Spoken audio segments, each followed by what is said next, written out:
Hola, buenas tardes. Bienvenidos a este seminario. Vamos a partir en los próximos minutos.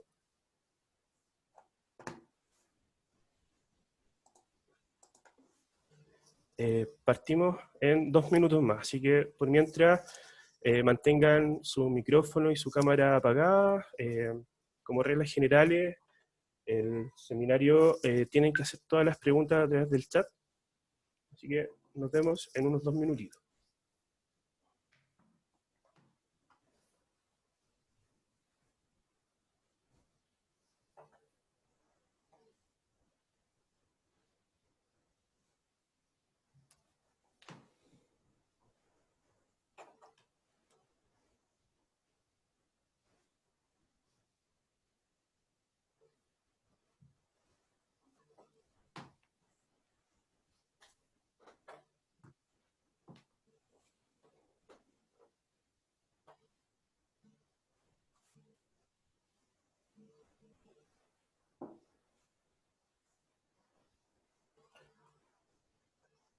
Bueno, reitero, bienvenidos a todos. Este seminario está siendo grabado en este minuto, así que después lo pueden revivir en la página de CIPIX. Y también está siendo transmitido en vivo por el canal de YouTube. Mientras tanto, les recuerdo que todas las preguntas las pueden hacer a través del chat, las cuales van a ser dirigidas al final de las presentaciones. Y se les recuerda también mantener su cámara y su micrófono apagados. Estamos a 2 minutos de empezar.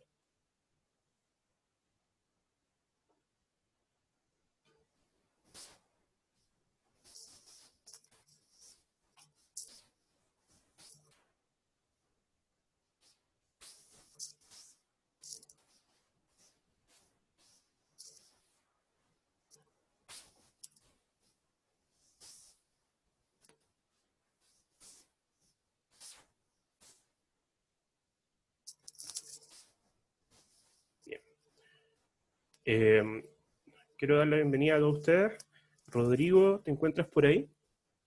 Sí. Te invito a prender tu cámara para que comencemos esta actividad. Bien. Ya, Rodrigo, te dejo con tu público, así que salga todo bien. Bien, buenas tardes a todos y todas. En primer lugar, agradecer a CIPIX, el consorcio de universidades nacionales que está impulsando la productividad y construcción sustentable a través del apoyo del programa Construye 2025, que ha acogido esta actividad de presentación de avances en torno al BIM y a la construcción impresa, impulsada en particular por el proyecto Fondesit 118-1015, que me corresponde dirigir con colegas de la Universidad del Biobío y la Universidad Santa María. Entonces, esta tarde hemos invitado a conversar a algunos de ellos, en particular sobre el uso de dos nuevas tecnologías. Uno es el BIM, la modelación de los edificios, y el otro es la construcción impresa, y cómo se relacionan, dos tecnologías revolucionarias. ¿Se pueden relacionar? ¿Qué significa eso? Esas son las preguntas centrales de este seminario, en la cual tenemos 3 presentaciones. En primer lugar, el doctor Eric Forcal, del Departamento de Ingeniería de la Universidad del Biobío, que va a presentar como un marco general sobre construcción 4.0 y el diseño integrado de proyectos, una línea de trabajo que ha impulsado intensamente en los últimos años, y el representante de Universidad del Biobío en CIPIX. El doctor Alejandro Martínez, de la Universidad de Sevilla, que se desempeñaba en la Universidad del Biobío y parte integrante del proyecto Fondesit, que ahora está en Sevilla, y le agradecemos especialmente que esté conectándose desde el atardecer en España, digamos. Y en tercer lugar, Eduardo Valenzuela, de la Universidad de Santa María, que trabaja en el equipo del profesor Luis Felipe González, que es líder en robótica en la arquitectura y construcción, y que integra también parte de este proyecto de investigación y a mostrar sus desarrollos. Yo, por mi parte, para los que no han visto el afiche, soy Rodrigo García Alvarado, del Departamento de Diseño y Teoría de la Arquitectura de la Universidad del Biobío, que modero este evento en la idea de compartir los avances y discutir las posibilidades de la relación entre BIM y la construcción impresa 3D.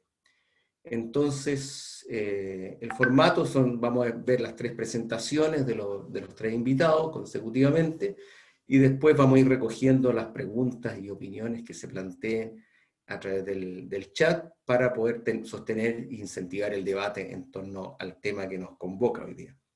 Así que muchas gracias por la atención, y en primer lugar entonces voy a dejarlos con el profesor Eric Forcade de la Universidad del Biobío, ingeniero civil, doctor en ingeniería civil y profesor asociado a la Universidad del Biobío. Muchas gracias, Eric. Adelante. Ok, muchas gracias. Bueno, muchas gracias por la presentación. Voy a ir de inmediato a lo que nos ocupa. A mí se me ha pedido en particular que hoy día hable sobre construcción 4.0, iniciativas de diseño integrado de proyectos, utilizando tecnologías de este nuevo concepto que vamos a hablar ahora, para ir un poco a lo general a lo particular. Entonces, desde ese punto de vista, la agenda va a ser la que aquí aparece, un poquito de contexto, industria 4.0, construcción 4.0, lo que es diseño integrado de proyectos, algunos ejemplos al alero de CIPIX, y en una pequeña reflexión respecto a lo que nosotros creemos que es el futuro de la construcción 4.0, que tiene que ver con integración total de tecnologías y procesos. ¿Ya? En ese sentido, a modo de contexto y para cortar un poquito el hielo, permítanme un par de caricaturas, ¿cierto?, de cómo se nos ve a nosotros quienes estamos en el rubro de la construcción, ¿cierto? Para quienes estamos tal vez en obra, siempre está esta visión, para aquellos ingenieros o profesionales que están en terreno, ¿cierto? En donde aquí el puente quedó con un pedazo menos, que justo donde estaba la mancha de café en el plano. También aquí otra caricatura en donde estos ingenieros no se pueden sacar ese sentimiento de que algo no está bien, digamos, claro, porque diseñaron con el plano al revés. Y este típico letrero que encontramos en obras carreteras, donde decimos construcción durante los próximos 57 años. Y en obra, por cierto, tenemos ingenieros, por ejemplo, civiles, que, como dice la caricatura aquí, no parece ser tan Perdona, civiles. Eric. Eric, ¿Sí? sabes que no se está viendo la presentación. Ah, perdón. No estás compartiendo pantalla. Disculpa. Ah, perdón. Perdón. Saludos. Saludos. Sí. Gracias. Deme un segundo. Perdón. Partimos de nuevo.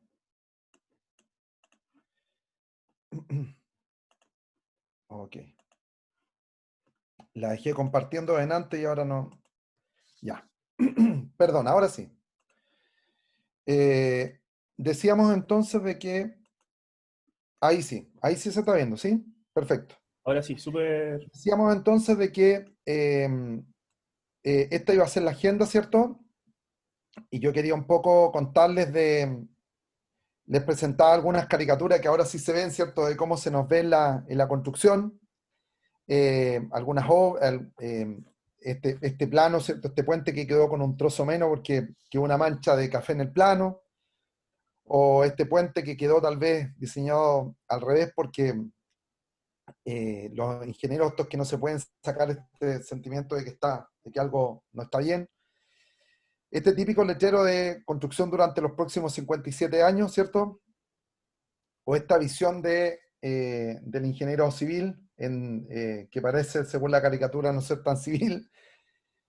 Y en cambio en oficina parece ser todo más tranquilo, más ordenado, donde tenemos incluso casos en los cuales hasta emerge alguna corbata, todo muy estructurado, mucha tecnología, muchos computadores, ¿ya? Desde la perspectiva y aquí permítame una caricatura más, desde el punto de vista del arquitecto, ¿cierto? Le entregaron, en vez de entregarle la maqueta del proyecto, le entregaron un salero al constructor y terminó construyéndose eso. El ingeniero civil, muy apegado a las normas, a los manuales, muy estudioso, ¿cierto? Y no se diga más de los proyectistas de especialidad, en donde aquí le piden, fueron muy rigurosos en ceñirse a las indicaciones de no modificar el proyecto de estructura y terminan estrangulando este piping, estas cañerías, ¿cierto? Problemas muy propios de la obra. Y finalmente una última caricatura que tiene que ver con esta bien conocida diagramación donde aparece lo que el cliente quiere como columpio, lo que el arquitecto propone, las normas que afectan al columpio, lo que el ingeniero estructural calcula para el columpio, las especialidades de ingeniería y electricidad, ¿cierto? Para el proyecto, lo que el constructor termina interpretando, lo que los trabajadores construyen y finalmente lo que el cliente quería. Entonces eso nos ocurre mucho en la construcción. Pero de los estereotipos, de todos estos estereotipos a los cuales estamos acostumbrados quienes estamos en esto, vamos a lo que es construcción 4.0. ¿Qué podemos decir respecto a aquella? Primero, que nace de este concepto más amplio que es la cuarta revolución industrial, que se caracteriza por un continuo cambio, cambios muy rápidos, que ha generado cambios en todos los planos sociales, económicos, culturales, industriales, y se caracteriza por sistemas ciberfísicos que incorporan, entre otras cosas, Internet de las Cosas, computación en la nube, robótica, etc., para crear lo que se conoce como fábricas inteligentes. No se sabe a ciencia cierta cuándo comienza, pero todo indica que fue durante los primeros años de esta nueva era, del 2000, y hoy incluso se habla de estos 12 ámbitos que pueda abarcar esto de la cuarta revolución tecnológica o industrial. En ese sentido, entonces, ¿qué vamos a entender por construcción 4.0? Es aquí el concepto que nace en la industria 4.0, pero orientado a la construcción, concepto que ha acuñado por primera vez el año 2016 y que está orientado principalmente a nuevas tecnologías y materiales y busca una construcción sustentable, innovadora, productiva, y que se apoya básicamente en dos pilares: la digitalización y la industrialización. En ese sentido, ¿cuáles son los drivers entonces que han empujado esto a la construcción 4.0? Primero, una disminución de la productividad en la industria de la construcción que hemos evidenciado durante los últimos años, baja inversión en I+D, en investigación y desarrollo comparado con otras industrias, y lento avance de la innovación en esta industria también. Entonces, ¿qué es lo que busca? Primero, instalar mayores avances tecnológicos, cambiar metodologías tradicionales, aumentar la productividad, y todo eso de forma sustentable. En ese sentido, entonces, tenemos aquí los ámbitos que entendemos que hoy la conforman. Ya no está limitado solo a esto, pero hay muchas investigaciones que indican que más o menos va por acá. Por un lado tenemos lo relacionado a industrialización, nuevos materiales como el grafeno y otros, etcétera, los mismos hormigones que vamos a hablar en un minuto más, las impresiones 3D, lo que es inteligencia artificial y robótica, y por el otro lado la digitalización, Internet de las Cosas, realidad virtual y aumentada, Big Data, tecnologías de diseño de sistema por computador, en particular BIM, ¿ya? Y aparece una flechita verde ahí porque es la que conecta lo que es robótica con tecnología de diseño, que es lo que un poco voy a presentar en unos minutos más. Algunos ejemplos en Chile. Este ejemplo es conocido en la empresa Baumax, que ya lleva algunos años trabajando en el tema de impresiones 3D, y ha logrado incluso imprimir elementos que permiten levantar hasta 4 casas en un solo día gracias a la utilización de esta tecnología. En el ámbito de los nuevos materiales, solo por mencionar otro ejemplo, la Universidad del Biobío lleva muchos años desarrollando nuevos materiales para la construcción, y este es solo un pequeño ejemplo de aquello que es este bloque con características térmicas particulares que permitieron incluso construir el Centro de Investigación en Tecnologías de la Construcción, el CITEC, de la Universidad del Biobío. En el caso de la inteligencia artificial y robótica, está otro ejemplo en donde hay una empresa dedicada a la elaboración de tableros para estos tableros que se ocupan para la construcción, en donde en una de sus líneas de retape ellos incorporaron mecatrónica con inteligencia artificial para optimizar el proceso de retape de estos tableros. Otro ejemplo, en realidad virtual y aumentada, es este simulador que se ha implementado para ayudar a la capacitación de operadores en el funcionamiento de maquinaria pesada. Y un último ejemplo de lo que se está haciendo en Chile en Internet de las Cosas. Tenemos esto de la sensorización. Sabemos que Internet de las Cosas tiene mucho que ver con sensorización, en donde este brazo que está acá, esta máquina que está excavando, el brazo se llena de sensores. Esos sensores envían las vibraciones de forma remota, son recogidas estas señales y se construyen unos modelos de correlación que permiten construir modelos predictivos para detener antes de que la máquina falle el equipo y hacer la mantención de forma preventiva. Pues bien, como parte de esto de la construcción 4.0 nace un concepto que hemos ido trabajando nosotros en la universidad, que es el diseño integrado de proyectos a través de tecnologías 4.0. Y en eso, una de las iniciativas que echamos a andar con el profesor Rodrigo García hace unos años fue este Fondesit que juntaba BIM con simulación y con colaboración extrema. ¿Qué es lo que logramos a través de este proyecto? Las oportunidades que nos abrió vinieron principalmente de la mano de esta tecnología, de esta metodología llamada Extreme Collaboration o colaboración extrema, ¿cierto? Que lo que buscábamos nosotros es salir del enfoque tradicional, con un profesional trabajando en su oficina, encerrado a cuatro paredes, a un enfoque colaborativo en donde todos trabajaran de forma integrada en un solo espacio, en lo que los norteamericanos le llaman war room, una sala de guerra, ¿ya? Entonces, para poder hacer utilizamos esta metodología que no es nueva, estas son fotos de bastantes años atrás, en donde ya la NASA venía implementando esta tecnología y la han implementado en muchas otras áreas. Y en el ámbito de la construcción, ya hace incluso algunos años, Stanford partió con esto con mucha fuerza, el SciFi de Stanford, ya hace algunos años, en donde ya venían instalando esta técnica. ¿Qué es lo que logramos nosotros entonces? Nosotros logramos crear nuestro primer laboratorio de diseño integrado, en donde logramos en un solo espacio físico integrar Revit Arquitectura, Revit Estructura, Revit MEP o MEP, ¿cierto? Para las especialidades, en un solo espacio, ¿ya? Entonces, yendo específicamente a los ejemplos de diseño integrado que hemos logrado, lo primero es decir que esto se ha hecho al alero de este grupo de investigación en gestión y diseño integrado de edificios, del cual forma parte el doctor Rodrigo García, ¿cierto? Nuestro moderador y el director del proyecto Fondesit, que hoy nos invita a este seminario, y el doctor Alejandro Martínez, que si bien hoy está en Sevilla, él nos va a acompañar luego en una presentación que va a complementar algunos de los ejemplos también que yo voy a presentar ahora, ¿ya? En un primer ejemplo, es este que está acá, en donde se logró, junto al profesor Rodrigo García, logramos instalar esta metodología de colaboración extrema para utilizar modelación BIM en la enseñanza de proyectos de edificación, ¿ya? En donde logramos levantar importantes aspectos que van a ayudar mucho en los procesos de enseñanza-aprendizaje de futuras generaciones en esto de la modelación BIM, utilizando colaboración extrema. Un segundo ejemplo es que nosotros logramos estudiar el comportamiento y el desempeño de usuarios BIM en ambientes de trabajo colaborativo. Y solo para remitirme a uno de los tantos resultados que obtuvimos, aquí en la gráfica uno puede ver, por ejemplo, que el trabajo en términos de comandos por hora del proyecto de arquitectura es bastante intenso a lo largo del proyecto. El del ingeniero estructural, menos, a la mitad, pero también, y más interesante que aquello incluso, es que esto nos permitió determinar, por ejemplo, aquellos tiempos muertos en donde tenemos especialidades que hay momentos en los cuales no están trabajando, entonces nos permite focalizar el trabajo y decir, ¿sabe qué? Cambiemos su función a esta otra para que pueda apoyar en este otro ámbito, mientras, en vez de que esté detenido ahí sin colaborar en este proyecto.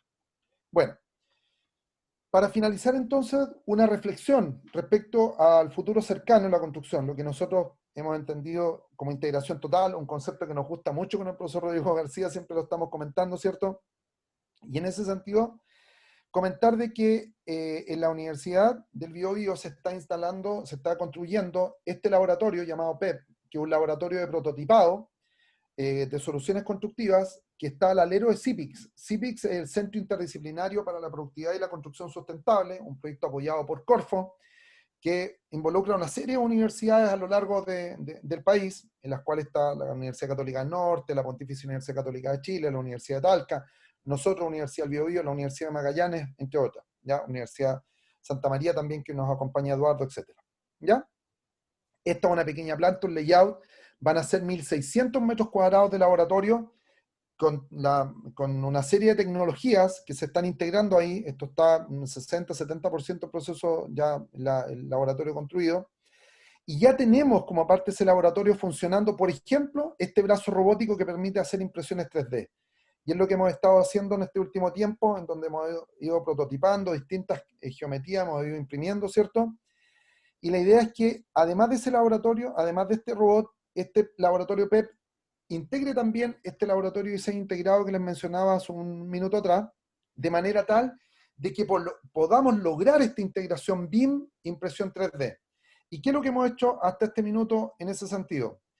hemos logrado levantar un estudio en donde hemos tratado de analizar las variables que intervienen en los procesos de impresión 3D de hormigones, en donde básicamente hemos logrado conectar Revit, ¿cierto? BIM, con el robot, marca KUKA, ¿cierto? A través de un software llamado Dynamo. Hemos probado distintas geometrías, que hay solo una partecita, y hemos logrado encontrar conclusiones bastante interesantes, como que, por ejemplo, dependiendo del tipo de geometría, va aumentando el tiempo de impresión, o que, por ejemplo, al hacer un análisis de varianza y unos paretos que hemos levantado ahí, hemos llegado a la conclusión de que la variable que más incide en los procesos de impresión 3D es el largo del cordón. ¿Entienden? Y un segundo y último ejemplo en esto es el desarrollo de protocolos de comunicación entre modelos BIM e impresiones 3D de hormigón, en donde, de nuevo lo mismo, hemos conectado Revit, BIM, ¿cierto?, con el robot KUKA a través de Dynamo, se desarrollan los modelos en BIM, luego se imprimen, y ahí hemos logrado determinar de que a medida que se va aumentando la separación de los puntos que genera Revit al pasar por Dynamo, porque esto se transforma en coordenada, va aumentando la velocidad máxima de impresión. Pues bien, ¿qué es lo que viene? Mencionar solo dos proyectos. Nosotros acabamos de formular un Fondesit que busca integrar ahora BIM con impresión de hormigones, pero utilizando sensorización, Internet de las Cosas, Internet of Things. Entonces, lo que queremos es que el día de mañana poder desarrollar un proyecto acá en nuestro laboratorio, enviar de forma remota la señal para que el robot, el brazo robótico en otro lugar físico, recoja esa señal y pueda proceder a la impresión. Aquí hay un esquema más o menos de lo que buscamos hacer de forma remota. Y un último ejemplo, este Fondekip, que también lo acabamos de postular, en donde acabamos de postular esta plataforma móvil robotizada, un equipo altamente sofisticado que cuesta alrededor de $1 millón, porque tiene mucha tecnología que va a permitir hacer lo siguiente. ¿Cuál es nuestro sueño? Parte de esta visión que tenemos de integración total. Que el día de mañana podamos diseñar nuestro proyecto en el laboratorio de diseño integrado BIM, enviemos de forma remota la señal a esta plataforma móvil robotizada para que ella vaya directamente a terreno, porque es autónoma, se puede mover, ¿cierto? Y termine imprimiendo las viviendas del futuro, que aquí hay un ejemplo, una vivienda impresa en Francia, ¿ya? Así entonces, para cerrar las conclusiones, decir primero que la industria 4.0 ha sido la que ha empujado a la industria de la construcción a adoptar nuevas tecnologías y a desarrollar nuevos materiales. Eso es construcción 4.0, y esta abarca ámbitos que hace años se veían lejanos. ¿Quién hubiera pensado que íbamos a estar hablando en construcción de robótica, Internet de las Cosas, realidad aumentada?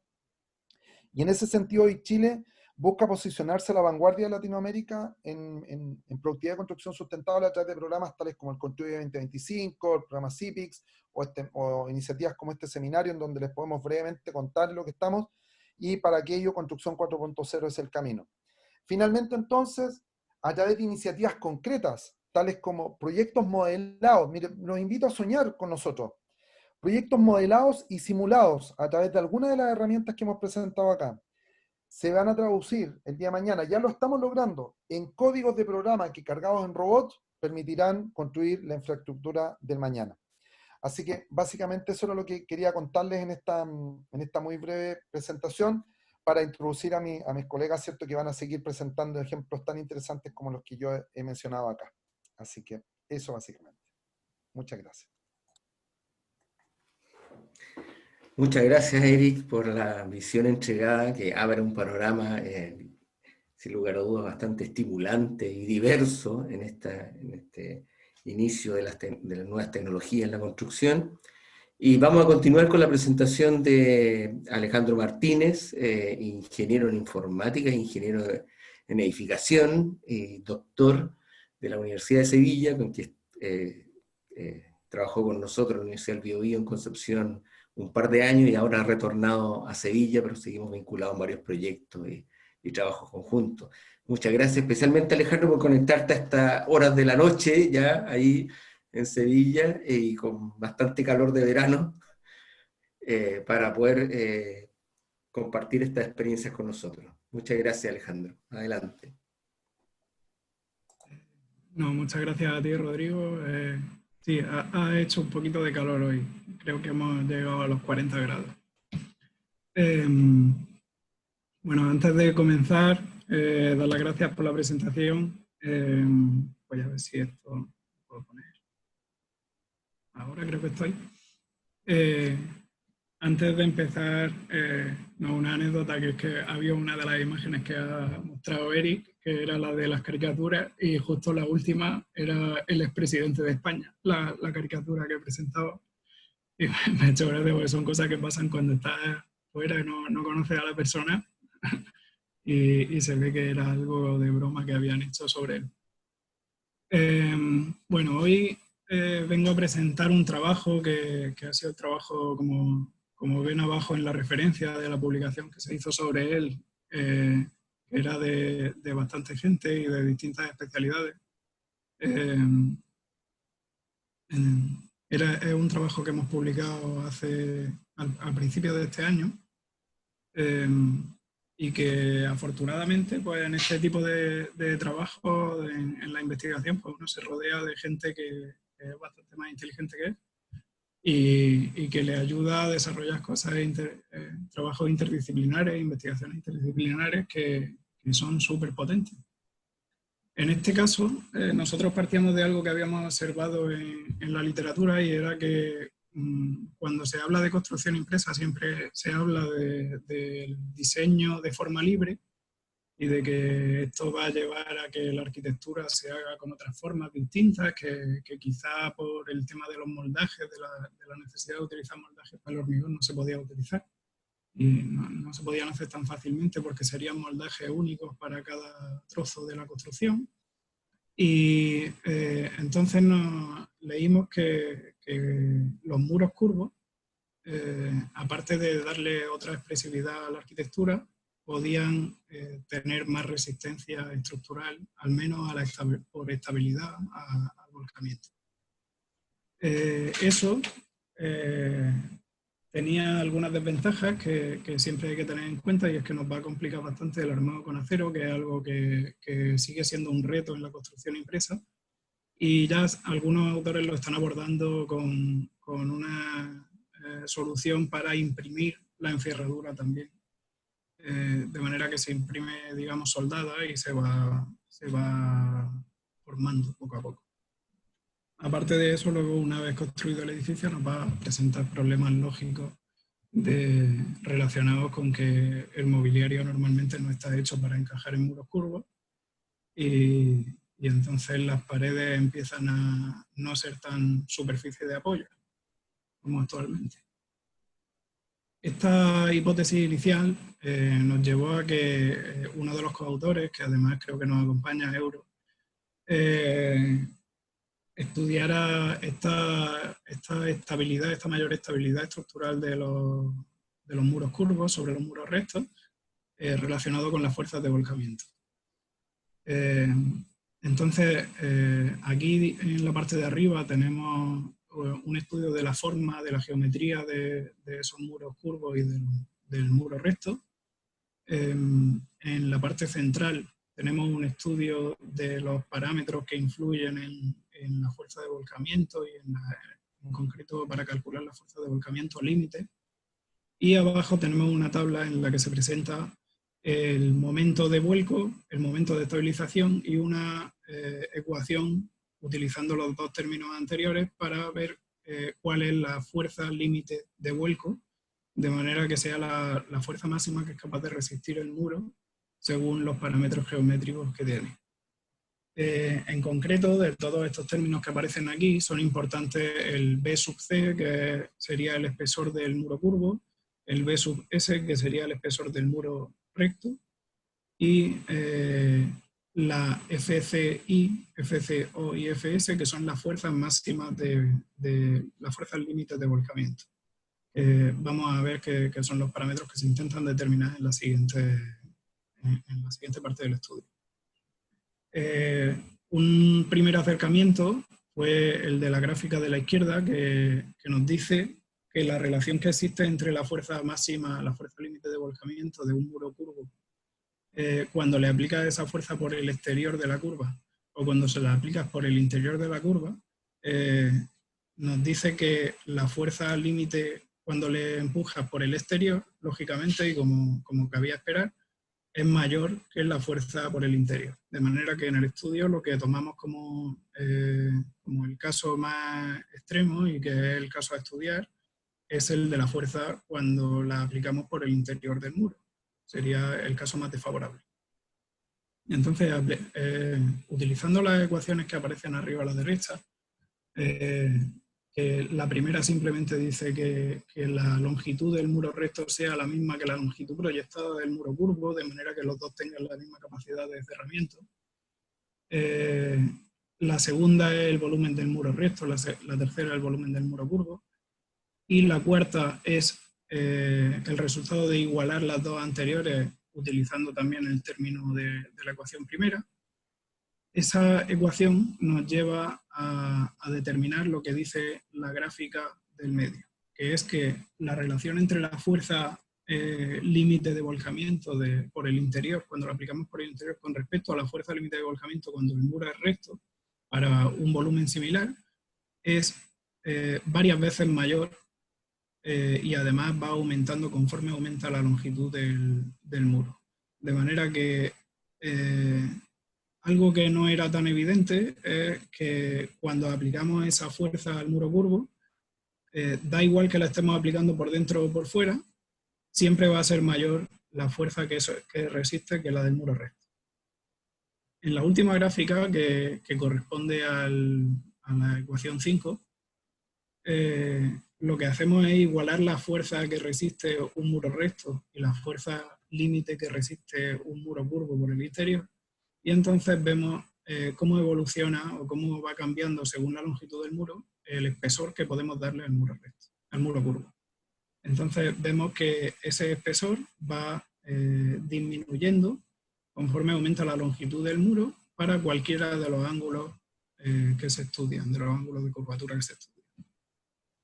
Eso nos lleva a obtener esta tabla de algunos de esos ángulos, de los mismos que estaban estudiados en la gráfica, y vemos que para un muro recto de 30 centímetros tenemos unas fuerzas límites que es capaz de resistir según la longitud, y cuando vamos estudiando lo que ocurre con los muros curvos, vemos que cada espesor, cada BC de muro curvo, va disminuyendo conforme aumenta la curvatura, ¿no? Que es más o menos lo mismo que se veía en la gráfica anterior.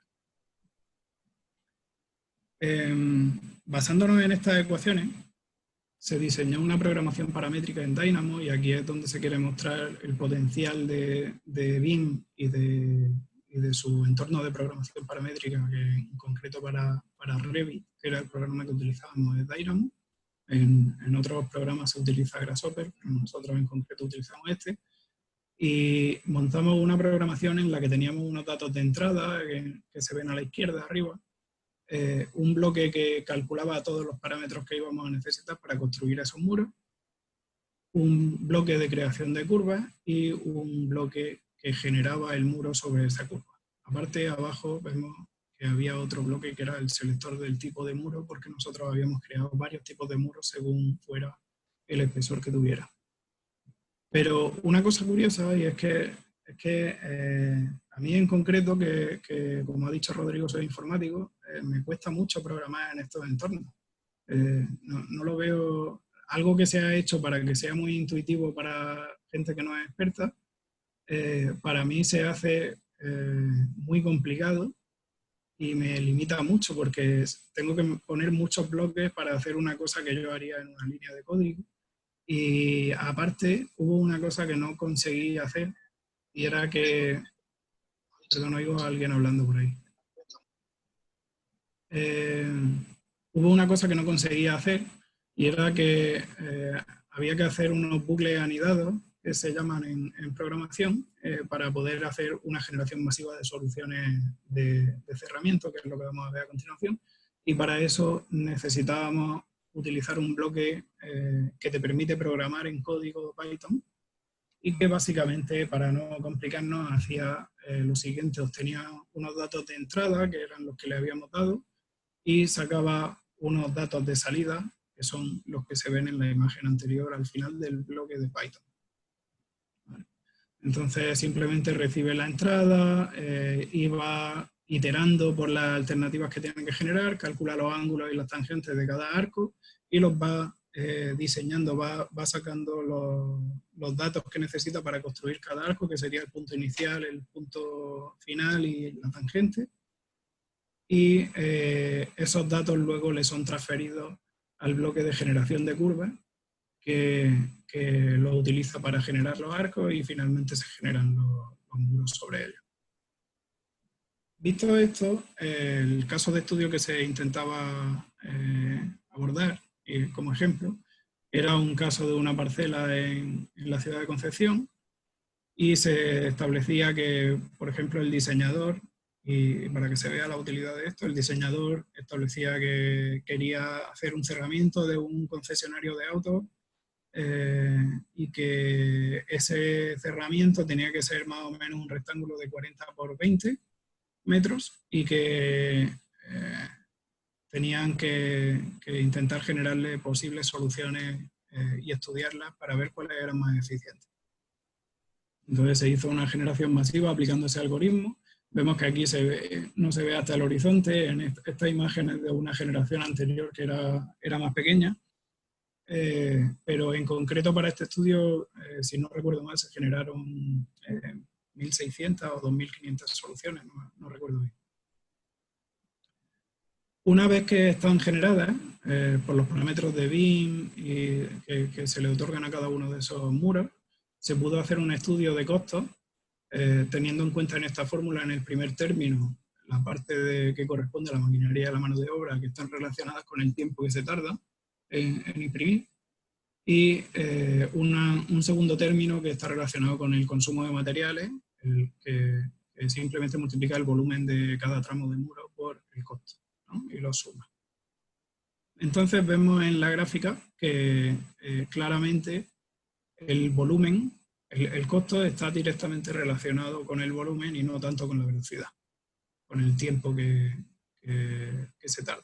Es decir, el gris claro sería la longitud del muro y eso nos dice que cuanto más curvados sean los muros, más longitud vamos a tener y por tanto más tiempo vamos a tardar porque es más el tiempo que tarda en recorrer todo el cerramiento la máquina de impresión. Entonces de este estudio se sacaron las mejores soluciones, las 5 mejores soluciones clasificadas por velocidad o por volumen y costo, que coincidían ambas. Entonces, lo que se pretendía con esto es que yo pueda hacer una generación de 2.500 soluciones o de las que quiera, ¿no? Hacerle este estudio y ofrecerle al diseñador alternativas que sabemos que son las más eficientes según varios criterios y que él elija ya directamente entre las más eficientes cuál es la que le parece mejor, ¿no? Pero al menos ya está evitando que tome decisiones que sean menos eficientes, ¿no? Y vemos que las mejores por velocidad son las que tienen, lógicamente, los tramos más rectos, con menos ángulo de curvatura, y las mejores por volumen y costo son aquellas que tienen algún tramo con una curvatura bastante pronunciada, ¿no? Finalmente, se estudió una correlación entre las variables que se habían utilizado de los resultados y vemos dos cosas curiosas. Bueno, lo primero que se ve es que el ángulo de curvatura conforme aumenta el tiempo porque la longitud de la solución está aumentando.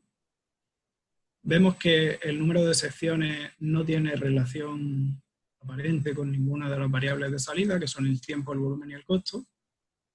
Pero se ven dos curiosidades en concreto en estas dos gráficas de abajo a la izquierda. Y es que nosotros establecimos un redondeo y era que como se habían implementado las ecuaciones anteriores, cuando calculabas cuántos centímetros tenía que tener de espesor el muro, redondeábamos a números enteros de centímetros. Entonces, ese primer redondeo lo que ocasiona es este escalonado que se ve cuando baja la gráfica. Y es que se va escalonando por cada centímetro que desciende el espesor. La otra curiosidad es que llega a un punto en algunas de las líneas, en algunas de las gráficas de puntos, en el que ya dejan de descender y ascienden con una línea de puntos haciendo levemente, ¿no?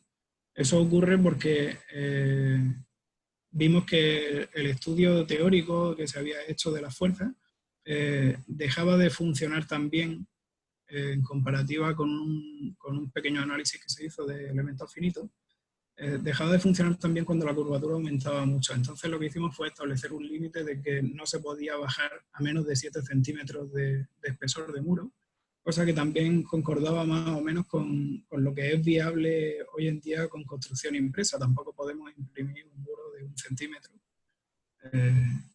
porque las máquinas actuales no permiten eso, y además probablemente no tendría mucha estabilidad cuando esté imprimiendo. Probablemente un cordón volcaría sobre el otro muy pronto. Entonces 7 centímetros es un espesor que consideramos más o menos lógico, que se podría llegar a alcanzar bien. Con todo esto, y ya he explicado cuál era el objetivo de este tipo de análisis, que era ofrecerle una alternativa al diseñador, finalmente vemos que puede ser un punto de partida válido para proyectos arquitectónicos de construcción impresa que estén basados en construcción impresa. Este en concreto es uno de los diseños que se le pasó a un equipo de diseñadores para que diseñaran ese concesionario en un ejercicio de colaboración extrema, como lo que ha expuesto el doctor Eri Forcael. Y simplemente ver que ese análisis que yo ejecuto en 1 minuto y medio, 1 minuto tarda en ejecutarse una generación masiva de 2.500 soluciones, y que si ninguna de las que han salido como más eficientes le gusta al diseñador, probablemente le puedo generar otra en 2 minutos y analizarla, y que vuelva a elegir sobre las que ve hasta que alguna le convenza. Creo que es un buen punto de partida para proyectos arquitectónicos más eficientes, ya que estamos utilizando tecnologías avanzadas que al menos nos lleve a un uso de los recursos más concienzudo. Con esto termino la presentación. Muchas gracias.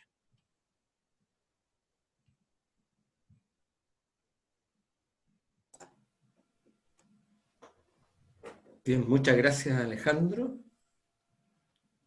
Ahí termina de compartir por exponer este trabajo específico de vinculación del BIM con la construcción impresa. Vamos a darle la pasada ahora al arquitecto Eduardo Valenzuela de la Universidad Federico Santa María, del equipo de trabajo en robótica que dirige el profesor Luis Felipe González hace varios años en esta área, y que también está participando conjuntamente en este proyecto de investigación, y presentarán el desarrollo específico en el cual estamos abordando un nuevo enfoque para la construcción impresa.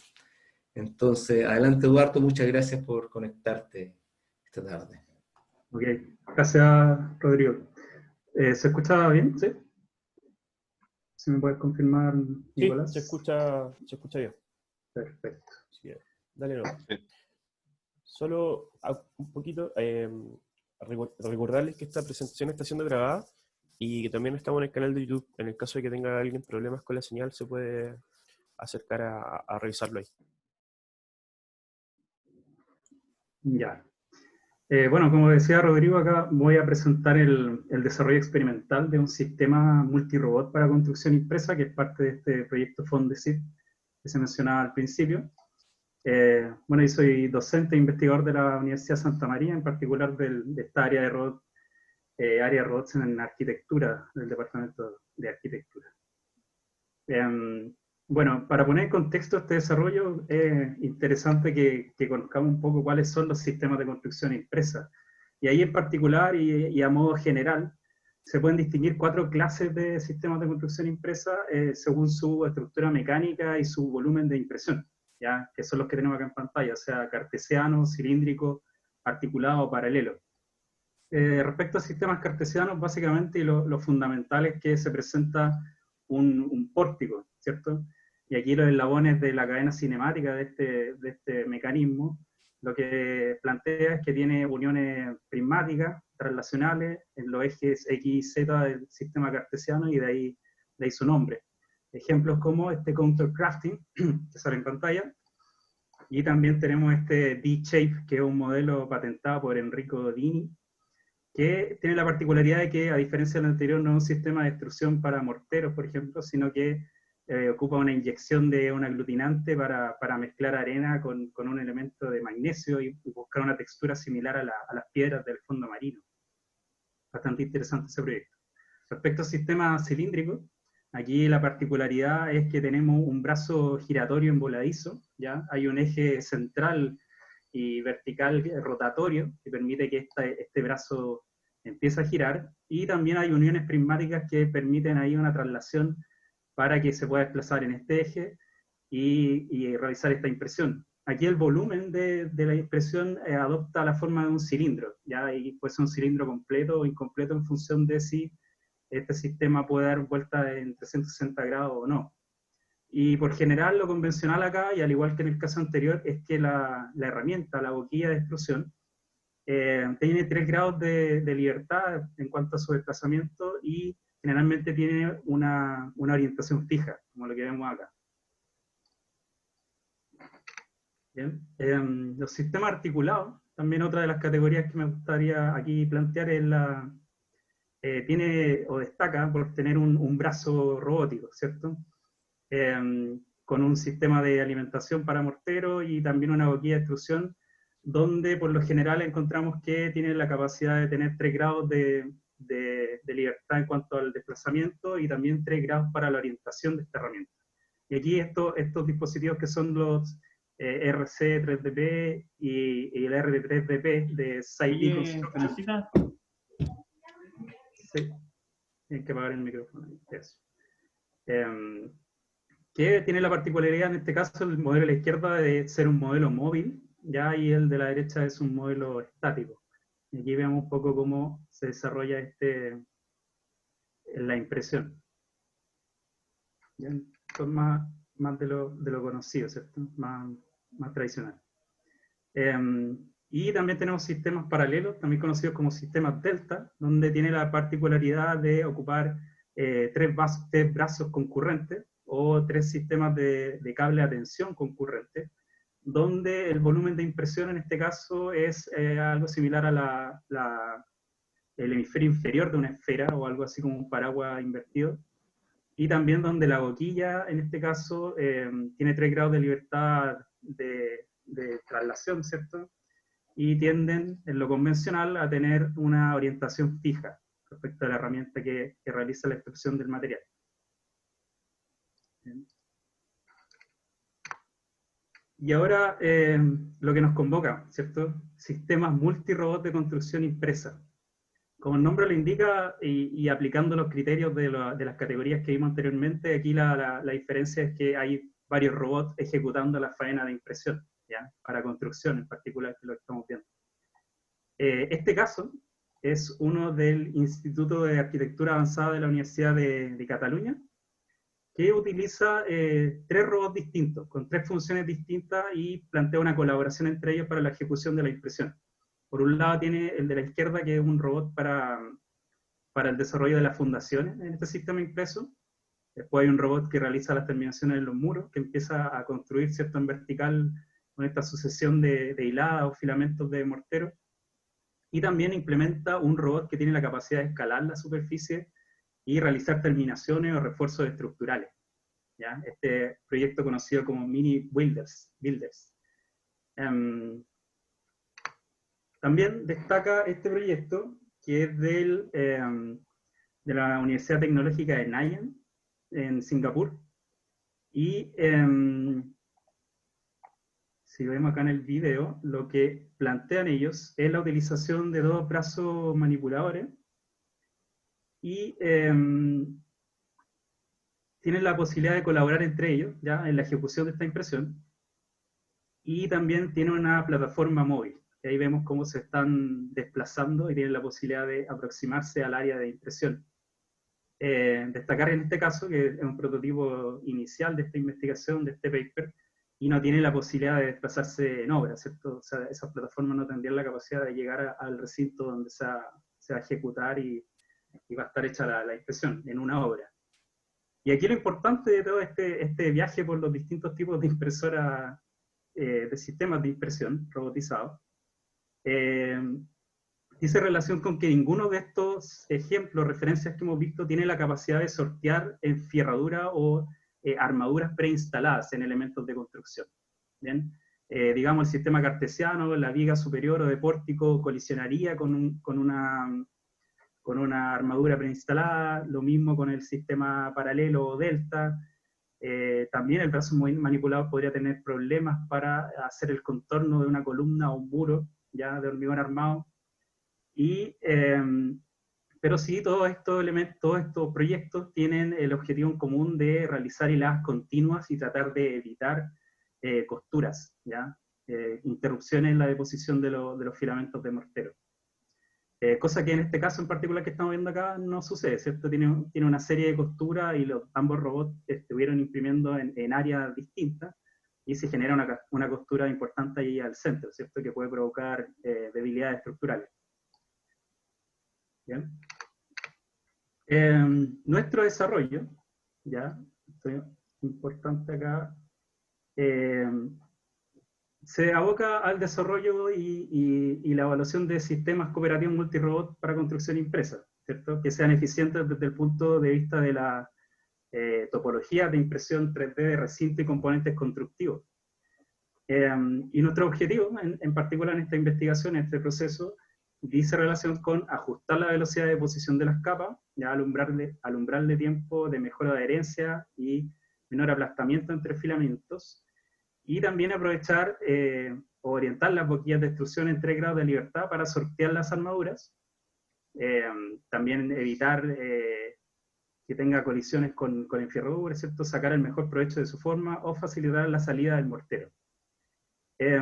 También que tenga la capacidad de instalarse en obra para imprimir recinto en su emplazamiento definitivo, que cuente con una maniobrabilidad que le permita reubicarse en distintos recintos, prescindir de sistemas de guiado o estructuras adicionales para su montaje y operación, y que permita imprimir muros con barras o mallas de armadura instalada en obra. Y el objetivo 7, que como les comentaba es un objetivo común en todos estos sistemas, es la idea de poder evitar lo más posible tener cortes o costuras en los filamentos. ¿Bien? Para estos desarrollos, ya entrando un poco en la materia de qué es lo que se está diseñando, se consideró el uso de estos robots de Universal Robots, los UR5, que corresponden a la categoría de robots colaborativos, ¿ya? Que se plantean como robots que tienen la capacidad de operar junto a su operador, ¿ya? Que tiene una serie de sensores que son responsivos a carga, que son mucho más seguros que los robots industriales, están planteados para que el operador esté cerca y próximo a su uso, a su operación. Y así empezaron a desarrollarse una serie de bancos de trabajo con la consideración de utilizar múltiples robots, como les mencionaba. En este caso, ahí están 2 robots UR5, ¿cierto?, montados en un sistema de pórtico, y se empieza a evaluar el volumen útil de impresión, cómo puede ser el espacio que se pueda desarrollar y donde ambos puedan colaborar en la impresión de un mismo elemento. ¿Bien? Luego aparece la idea de ocupar una viga rotatoria, ¿cierto?, que gire, y esta viga que sujete a los robots invertidos, ¿cierto?, y que ahí puedan, mediante la rotación, tener mayores libertades para el desarrollo de la impresión. También, dada esta restricción que estamos poniendo en el desarrollo de este prototipo, también es necesario ver cómo poder alimentar y entregar el material para la extrusión a ambos robots, ¿cierto? A ambos robots manipuladores. Y ahí nace el desarrollo de este sistema, ¿ya? Denominado un aparato de alimentación, donde permite sortear esto de que no se te enreden las mangueras, ¿cierto? Y que pueda llegar el material efectivamente a ambos efectores finales, finalmente. Y así termina apareciendo estos 3 estados de iteración más avanzados, ¿cierto? Donde se cuestiona la posibilidad de poder sortear las armaduras para realizar la impresión de los contornos en estos elementos constructivos objetivos. Bien, en este caso estamos planteando la utilización de actuadores multieje, ¿cierto? O sea, hay actuadores lineales que permiten levantar un sistema de soporte de una guía circular, en el caso de la izquierda, ¿cierto? Una guía circular que sostiene una viga, que esa es la que sostiene a los robots manipuladores, y en este caso en particular, el de la izquierda, el problema que tiene es que toda impresión queda sujeta al alcance que puedan tener ambos robots, ¿cierto? Y ahí pasaría que en las alturas que tienen las armaduras de elementos constructivos reales, ¿cierto? De casos reales, es que tendríamos colisiones con la viga, ¿cierto? O incluso si nosotros subiésemos este soporte, siempre estaríamos restringidos al alcance mismo de los robots, ¿ya? Por eso un segundo estado de iteración ya en esta etapa implementa una columna telescópica, ¿ya? Que es esta que aparece ahí al centro, que permitiría extender la base, el posicionamiento de la base de los robots manipuladores, y con eso poder sortear de mejor manera la armadura, manteniendo la posibilidad de que giren en una guía circular o un riel, y también una viga que les permite un movimiento horizontal lineal.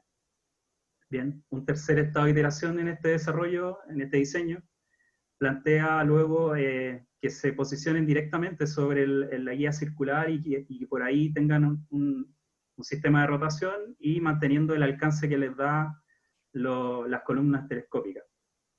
Bien. Continuando el desarrollo, en la Santa María se da la opción de desarrollar un prototipo a escala en un recinto que fue asignado de cierta manera, y se desarrolla un prototipo adecuado a estas medidas, ya que quepa en este espacio y sirva como un banco de trabajo para realizar pruebas respecto al sistema, a este nuevo sistema de impresión que estamos planteando. Y llegamos a lo que estamos hoy en día, ¿cierto? Hay un estado actual donde ya está montada la instalación de estructura autoportante, ¿ya? Vale decir también que parte de este diseño contempla la posibilidad de moverlo, ¿cierto? De llegar a distintos recintos y que finalmente sea una celda robotizada móvil.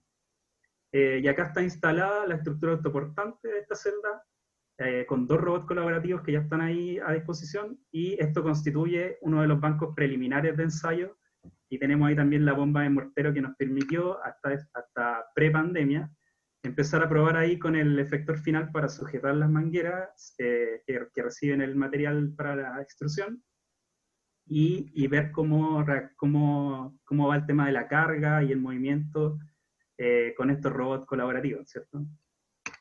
Y el estado objetivo aquí se puede ver, en este fotomontaje bastante realista, donde ya la idea es tener la viga diametral giratoria montada sobre los rieles circulares, y los 2 robots colaborativos sujetos en esta viga, y ya con esto se constituye el prototipo a escala completo. Ya esto es lo que se espera terminar de desarrollar una vez podamos volver a las actividades presenciales.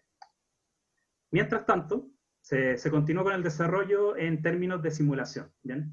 Nosotros para la programación de robots industriales, y también en este caso para un robot colaborativo, trabajamos con Grasshopper y con sistemas de programación visual, en ese caso con QKPRC o con HAL Robotics, que es lo que utilizamos para la programación offline de trayectoria.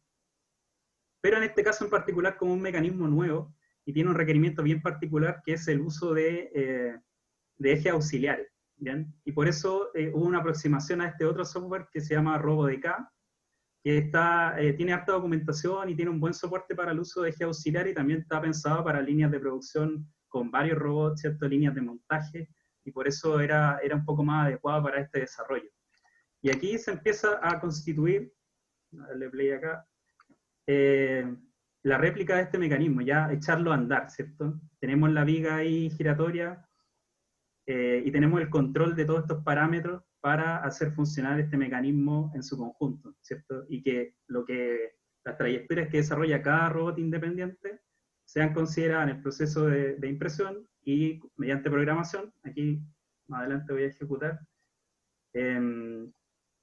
hacer un uso coordinado de cada uno de los movimientos que permite cada robot, y este eje auxiliar que yo les digo que es la viga rotatoria.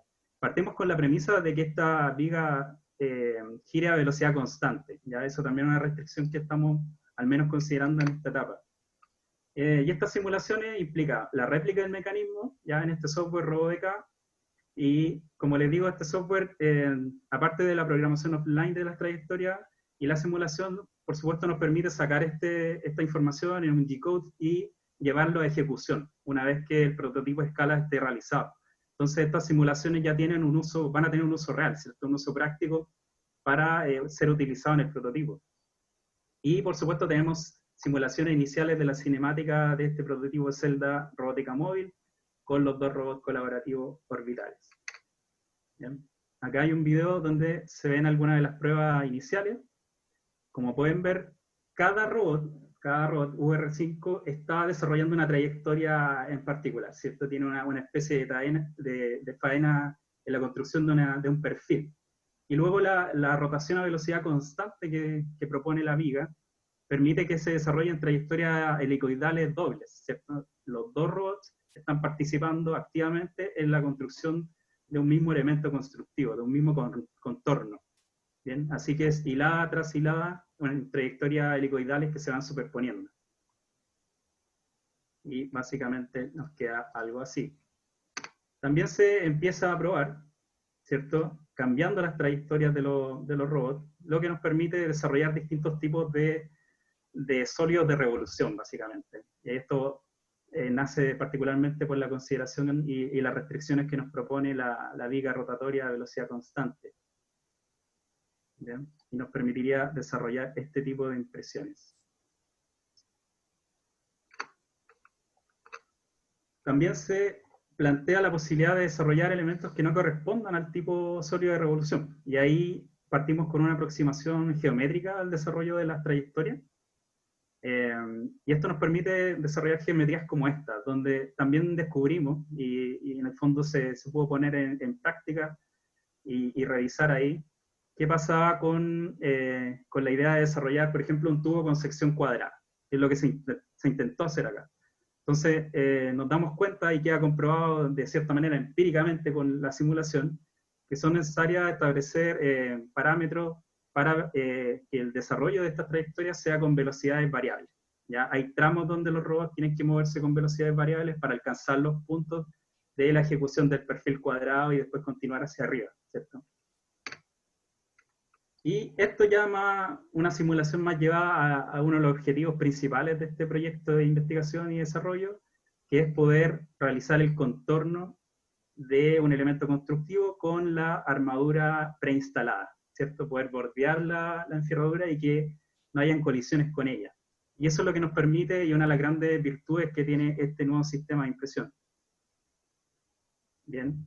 Que aprovecho de mencionar, está con patente, está en proceso de patente, ya patente en trámite en varios países, como puse por ahí en varias de las imágenes que hemos mostrado. Así que está avanzando por ese lado también.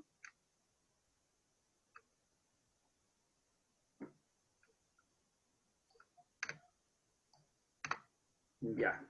Y las conclusiones a las que hemos llegado ya en este estado, ¿cierto? Un estado interrumpido producto de la pandemia y que no pudimos realizar algunas actividades presenciales y que se terminó abocando un poco al tema de las simulaciones. Podemos decir que el sistema que nosotros proponemos, este sistema cooperativo multirobot, constituye una nueva especie tecnológica de construcción impresa en 3D, que amplía sustancialmente las capacidades de esta nueva estrategia de edificación. También podemos concluir que es posible en el estado actual de desarrollo la impresión de distintos tipos de sólido de revolución, lo que les comentaba anteriormente, y que tiene la particularidad de que todos estos sólidos de revolución van a tener filamentos continuos, vale decir sin costura o interrupciones, y con la capacidad, como veíamos en la última simulación, de rodear sistemas de armaduras de refuerzo en el caso de pilares de hormigón armado, ya que una de las grandes ventajas y una de las grandes desventajas de los sistemas que vimos al principio, particularmente en un país sísmico como el nuestro, ¿cierto? Donde las armaduras son necesarias generalmente. También queda como conclusión que el caso de formas tubulares de sección elíptica o cuadrada, digamos que no son sólidos de revolución, van a requerir trayectorias programadas para los robots que se ejecuten en velocidades no uniformes. Y eso es lo que estamos en desarrollo actualmente, ¿cierto? Que nuestro algoritmo pueda soportar y entender las velocidades necesarias. Hay unos cálculos ahí que ya la proyección geométrica se aproxima bastante. Así que estamos en eso.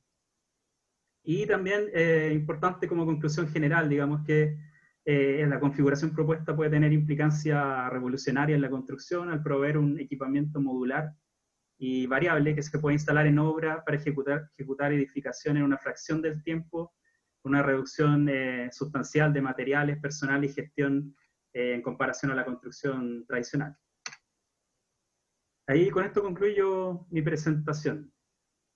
Adelante, Rodrigo, Nicolás. No sé si me pasé en el tiempo. Bien. No, muy bien. Muchas gracias, Eduardo, por presentar este trabajo, una primicia de acuerdo al proceso de patente que está en desarrollo. Sabemos algunas cosas que se pueden mostrar y realmente una apuesta revolucionaria con la construcción. Ya estamos recibiendo algunas consultas, así que yo invitaría a que los tres expositores pudieran encender las pantallas.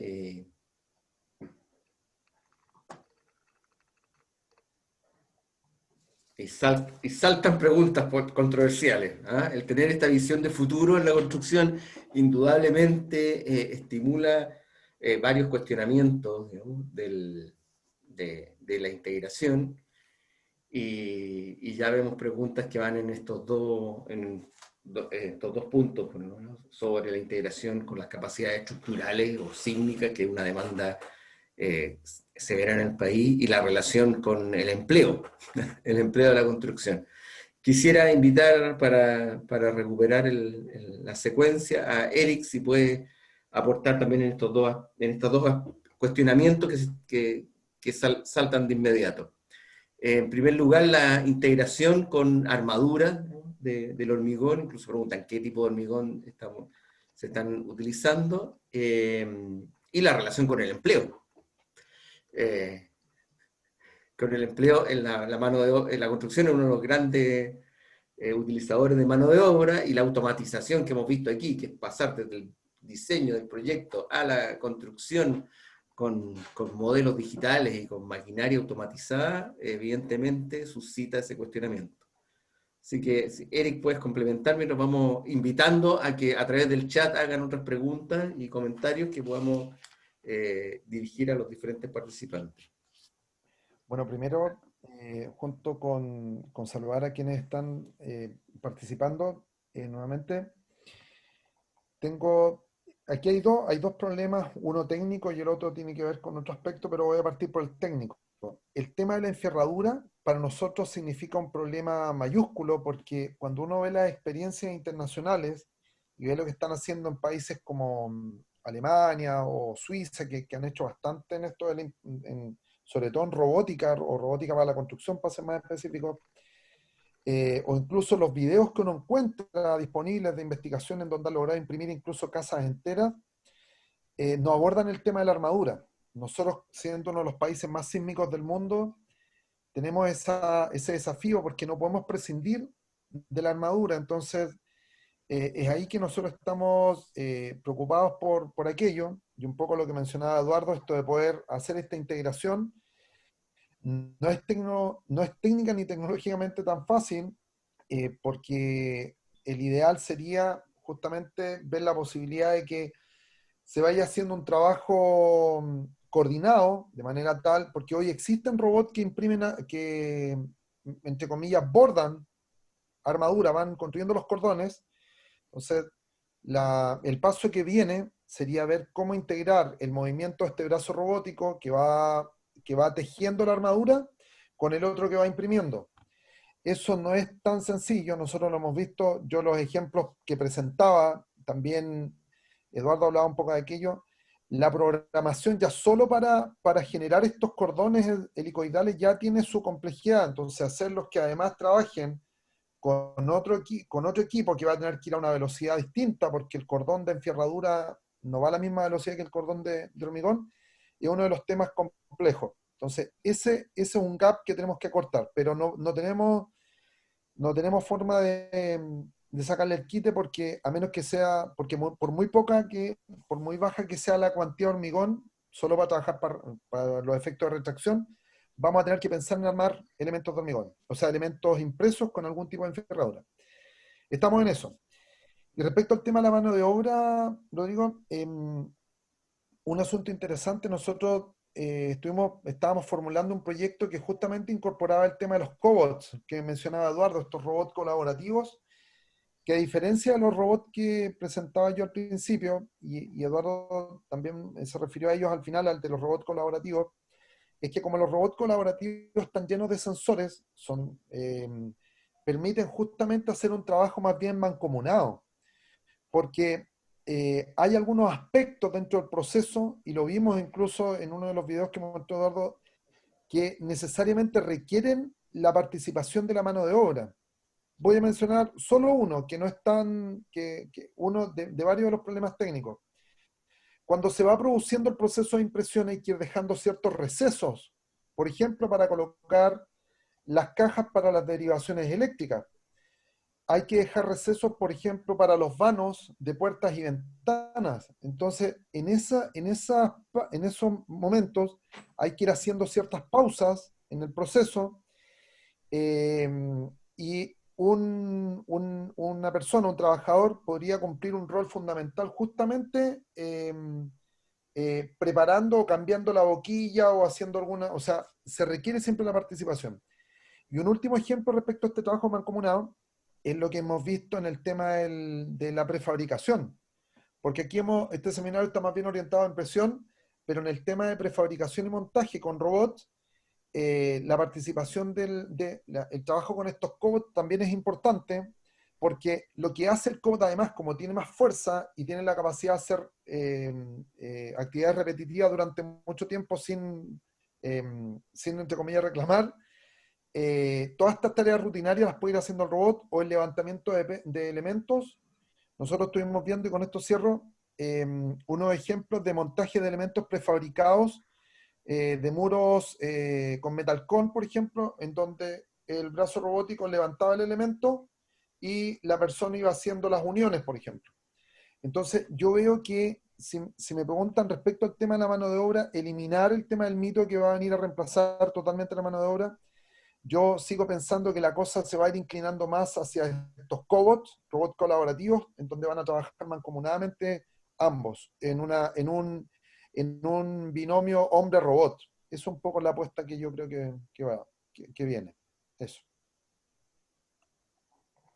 Bien, muchas gracias, Eric. Seguimos recibiendo más consultas. Hay algo para Eduardo respecto al prototipo planteado en la relación con los ejes de la enferradura.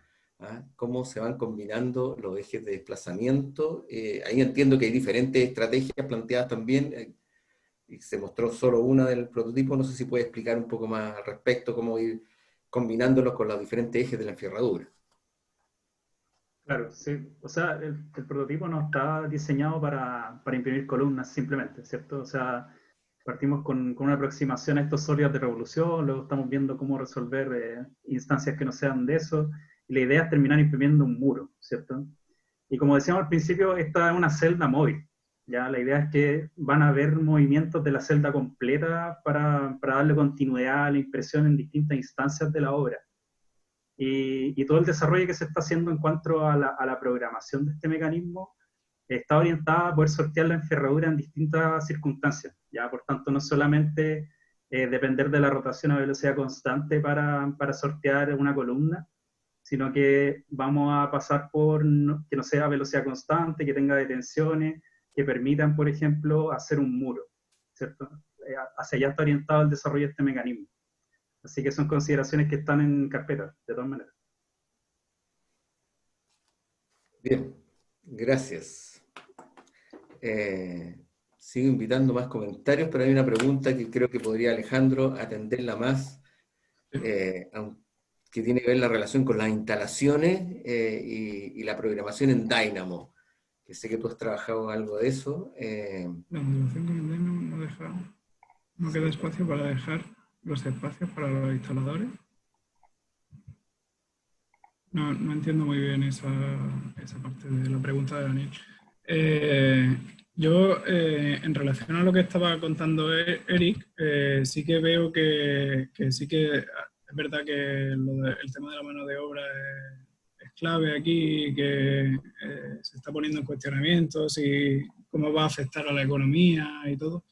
Pero lo que creo que se ve desde todos los puntos de vista de los investigadores en este ámbito es que la mano de obra va a acabar siendo más especializada, simplemente. No va a ser tan, digamos, rudimentaria, y aún así va a haber mucha que va a tener que seguir existiendo, porque muchas construcciones no querrán terminar con la terminación que se le da con la construcción impresa, cuando imprimen los cordones y se quedan estas especies de michelines en los muros, y sigue necesitándose alguien que dé una terminación a eso, sigue necesitándose, como ha dicho Eric, que alguien coloque las partes de instalaciones, sigue necesitándose que alguien coloque las ventanas, aunque probablemente eso finalmente podría acabar haciéndolo un robot, el colocar las ventanas, pero simplemente debería de haber una evolución que no va a ser inmediata, lógicamente, porque esta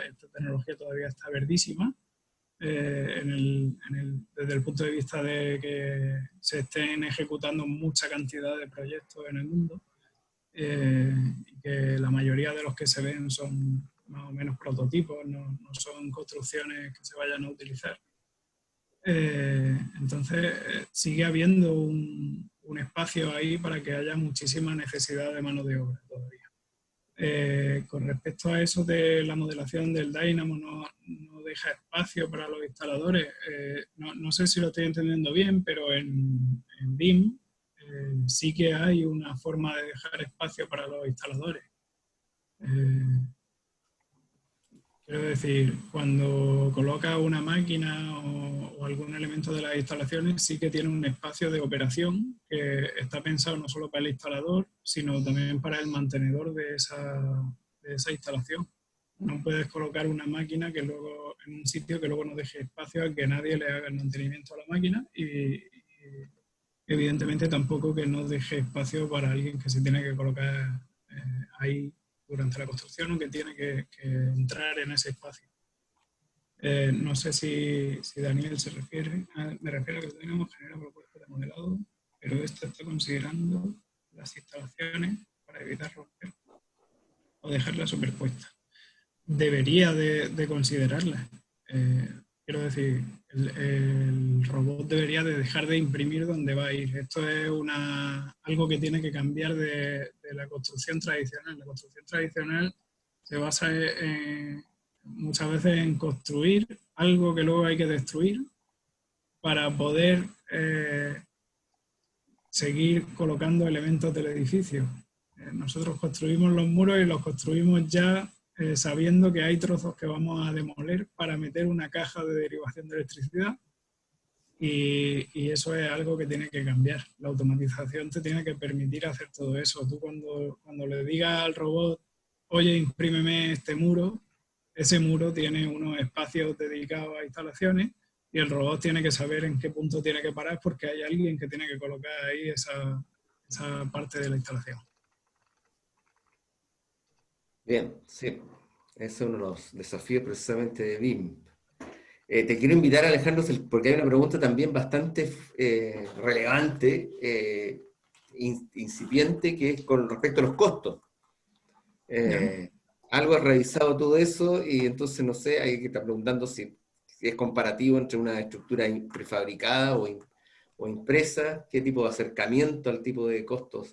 Se han hecho varios estudios ya justo ahora estábamos preparando un artículo de revisión, y entre otras cosas siempre se dice como que la construcción impresa apunta a que sea menos costosa que la tradicional. La mayoría de esas afirmaciones vienen basadas en que no va a hacer falta moldaje, y que los moldajes suponen una parte del costo importante. Pero quitando eso, la cosa es que ahora mismo la poca, no sé cómo decirlo, la poca generalización de esta tecnología hace que los costos de comprar las maquinarias sean muy altos todavía. Digamos que esto debería tender a evolucionar, debería tender a que bajaran los precios de los robots conforme vaya desarrollándose la tecnología y se vaya expandiendo.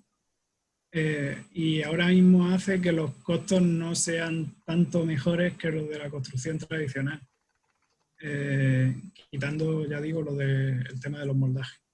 Pero ya digo, conforme vayan bajando los precios de los robots, debería de ir descendiendo, porque evidentemente yo puedo, como han dicho, prescindir en parte de mano de obra para imprimir hormigón y dejar al robot trabajando toda la noche sin que me pida un sueldo.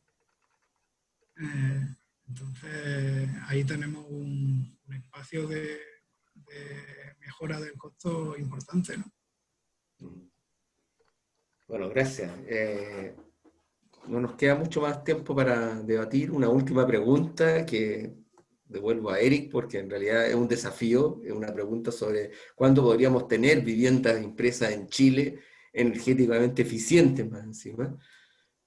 Así que podemos cerrar. Igual invitar a que envíen otros comentarios o consultas por mail. Entendemos que también se recogen en estos seminarios para poder atenderla, pero queremos cerrar con esa proyección, ¿no? Esa invitación, Eric. Bueno, dos cosas. Primero, compartir con ustedes una pequeña experiencia que yo la cuento un poco para contextualizar dónde estamos y hacia dónde va a caminar esto. Hace un par de años yo tuve la posibilidad de estar en Georgia Tech, antes que se desatara todo esto el año pasado, creo. Y cuando yo les comenté respecto a esto que estábamos haciendo en la Universidad del Biobío, específicamente les comenté respecto a esto de la comunicación remota entre un desarrollo hecho en un laboratorio de BIM, por ejemplo, y la impresión de ese desarrollo, ese prototipo, a través de un robot que se encontrase a distancia, ¿ya? Conectado a través de sensores, utilizando Internet de las Cosas y la señal en la cual se enviaba por radiofrecuencia, Wi-Fi o la que sea. Cuando yo les comento esto, me llevan estos señores a un laboratorio en donde ellos habían logrado emular suelo marciano, ¿ya? Habían logrado desarrollar una cierta granulometría y estaban fabricando hormigones con granulometría de suelo marciano, pensando el día de mañana en lo que se va a hacer en construcción en Marte. Y cuando lo muestran, vienen y me dicen, ¿y qué pasaría si esta señal entre el laboratorio y el computador, o sea, entre el laboratorio con los computadores y el robot, aumentáramos la señal y enviáramos esta señal desde aquí, desde la Tierra, a Marte? Mandamos los robots, estamos trabajando ya en hormigones anaeróbicos, es lo que estamos haciendo. ¿Qué pasaría si el día de mañana diseñáramos en la Tierra y construyésemos en Marte? Obviamente algo que seguramente nosotros no vamos a ver, tal vez nuestros hijos con cierta dificultad, pero para eso justamente están las universidades, para proyectarse justamente lo que va a pasar en los próximos 20, 30 o más años. Y en ese sentido, habiendo dicho esto modo de contexto, en el caso chileno yo creo que antes de 5 años ya vamos a tener casas impresas, pero siempre en el ámbito más de la investigación, ¿ya? Porque hay una serie de temas que van a retrasar nuestra entrada, precisamente por lo que mencioné en mi intervención anterior, el tema de la enferradura. Ese tema no va a ser tan sencillo de resolver, porque hoy, como yo mostraba en la figura, nosotros ya hemos impreso elementos. Eduardo también mostró alguna experiencia, o sea, elementos, ya es posible contar con aquello, y pudiéramos imprimir un muro, y podríamos imprimir un conjunto de muros, y eventualmente una casa. Pero como la normativa vigente en nuestro país exige que nuestras casas, nuestra edificación sea sismo resistente, ahí falta todavía un gap que tenemos que cortar. Entonces, yo me atrevería a pensar de que, si bien hoy están imprimiendo en otras partes del mundo ya casa, yo creo que en nuestro caso van a ser unos 5 años para que ya tengamos nuestra primera casa que cumpla con todos los estándares. Y cierro con el comentario de la ecoeficiencia. Efectivamente, una de las posibilidades que tiene esto mismo de trabajar, yo no mostré en detalle, pero la plataforma que nosotros estamos postulando es una plataforma que en el cabezal trae, además del extrusor que va a imprimir, trae una pinza que permite ir haciendo una tarea doble, que es, por ejemplo, ir colocando algún tipo de enferradura. Pues bien, como trae una serie de accesorios, es perfectamente posible pensar en una segunda boquilla que vaya, por ejemplo, haciendo un proceso de extrusión de algún tipo de espuma. Por lo tanto, parte de las investigaciones que vienen es que en paralelo con el proceso de impresión se vaya dejando incorporados estos materiales aislantes que podrían, por cierto, mejorar la aislación y con eso bajar mucho mejorar la eficiencia térmica de la casa, disminuir huella de carbono y todos los otros beneficios que conocemos de sustentabilidad. Así que 5 años mi respuesta. Ojalá antes. En eso tenemos que avanzar entre todos. Bien, muchas gracias Eric, muchas gracias Eduardo y especialmente Alejandro, conectándose de la noche sevillana. Y dejo con Nicolás Donaire, el coordinador de CIPIX, para que cierre o invite. Hola, buenas, espero que estén todos bien. Les quiero agradecer este seminario, fue súper interesante. También quiero invitar a toda la gente que está con nosotros todavía que encienda sus cámaras. Nosotros siempre hacemos un cierre de las actividades invitando, sacando una foto grupal, como más que nada para estar más conectados. Y aprovechar también este minuto para invitarlos a las próximas actividades. Nosotros mañana vamos a hacer un seminario que está también en la página de CIPIX, sobre el análisis de valor y en los modelos. Tiene que ver mucho con el Target Value Design, así que los dejo cordialmente invitados mañana a las 6 de la tarde. Como les comenté también a muchos, esta actividad ya está grabada, estamos en línea, de hecho ahora voy a cerrar el canal de YouTube, así que fue un gusto verlos, a que no hayan visto.